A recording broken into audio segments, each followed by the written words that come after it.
Lonesome Shorty. The summer before last, I was headed for Billings on my horse, Old Dan, driving 200 head of the ripest smelling longhorns you ever rode downwind of.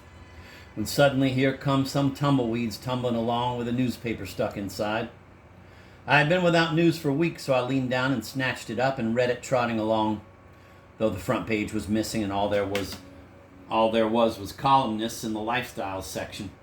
So bouncing along in a cloud of manure, I read an article entitled 43 Fabulous Salads to Freshen Up Your Summertime Table, which made me wonder if my extreme lonesomeness might not be the result of diet. Maybe I'm plumb loco. But a cowboy doesn't get much fiber and he eats way too much beef. You herd cattle all day, you come to despise them, and pretty soon, by jingo, you have gone and shot one, and then you must eat it, whilst all those cattle tromping around on the greens takes away your taste for salads. Just like when you arrive at a creek and see that cattle have tromped in the water and drunk from it and crapped in it, seems to turn a man toward whiskey. I thought to myself, Shorty, you've got to get out of this cowboy life. I mentioned this to my partner, old Eugene, and he squinted at me and said, "Yup." "Eugene," I said, "I've been cowboying for nigh on to 2 decades now. I know every water hole between Kansas and the Sierra Nevada, but consarn it, I miss the company of my fellow man. Scenery ain't enough for me, Eugene, nor freedom. I'm sceneried out, pardner, and freedom is vastly overrated as an experience. If you ask me, I gotta be with people. I'm a people cowboy, not a cow cowboy." A few miles of purple sagebrush drifted by and a hawk circled high in the sky. "Do you hear what I'm saying?" I inquired. He said, "Yes, sir." I said, "Give me a home where the buffalo roam? It don't follow, Eugene. Buffalo have nothing to do with home, nothing at all. And I'm sick of deer and antelope, Eugene. I'm sorry if this sounds like a discouraging word, but animals do not make for a home, Eugene. Not on the range, nor anywhere else."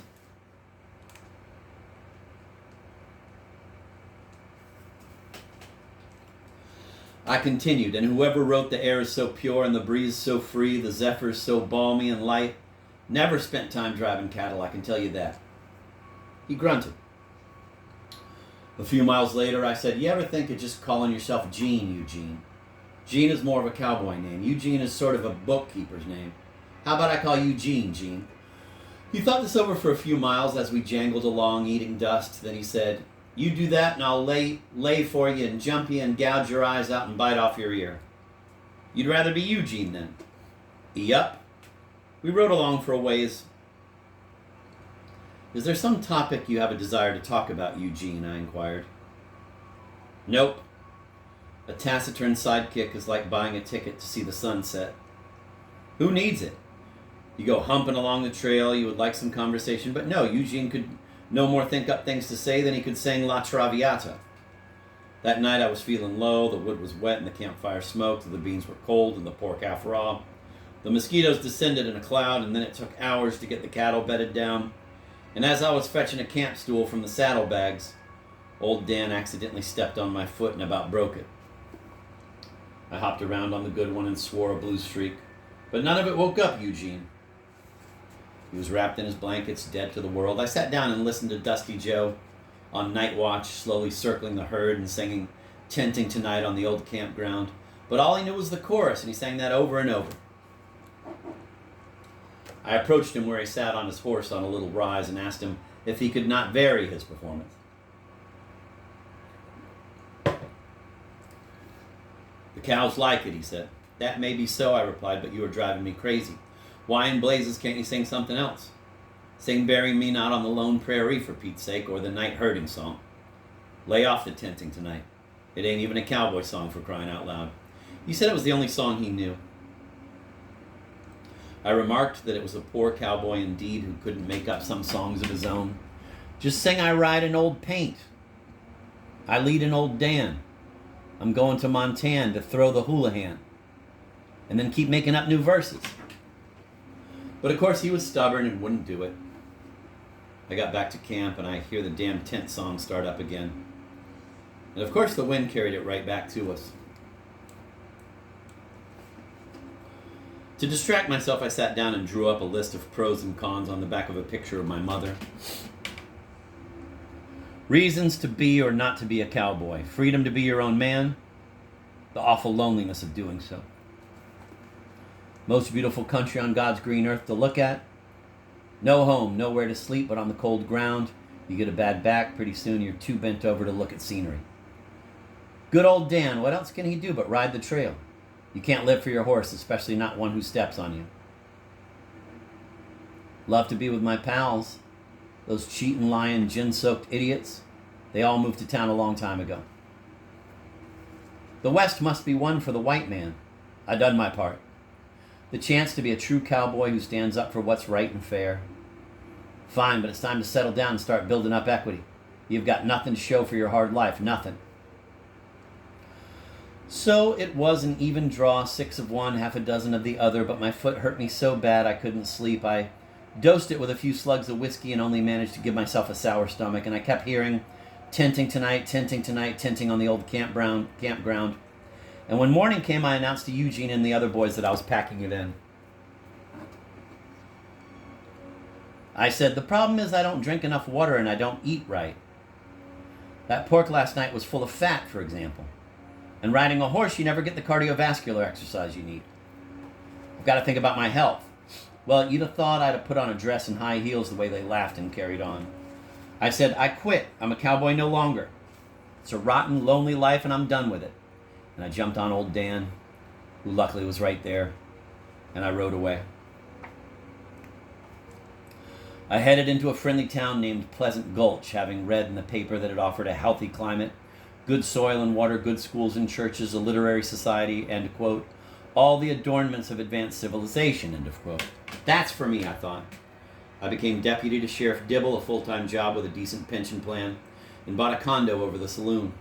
The realtor, Lefty Slim, had a 4-bedroom ranch house with great views for cheap. Must sell, owner is wanted for murder, he said. But I had seen all I wanted of ranches, so I bought the condo. Partly furnished with a nice walnut bedroom set and dining room table and carpet. And I could move in right away because the previous owner had been shot. I bought sheets and towels and hung up blue-dotted Swiss curtains. You miss curtains so much on the trail. There's really no way to hang them. I know, I've tried. And I bought myself a set of china. Cowboy gets sick of the sound of his fork scraping a tin plate. And this was the first good china I ever owned. 4 place settings with salad bowl, soup bowl, cup and saucer, dinner plate, and dessert plate, plus 2 platters, 2 serving bowls, gravy boat, teapot, and soup tureen, in the amaryllis pattern.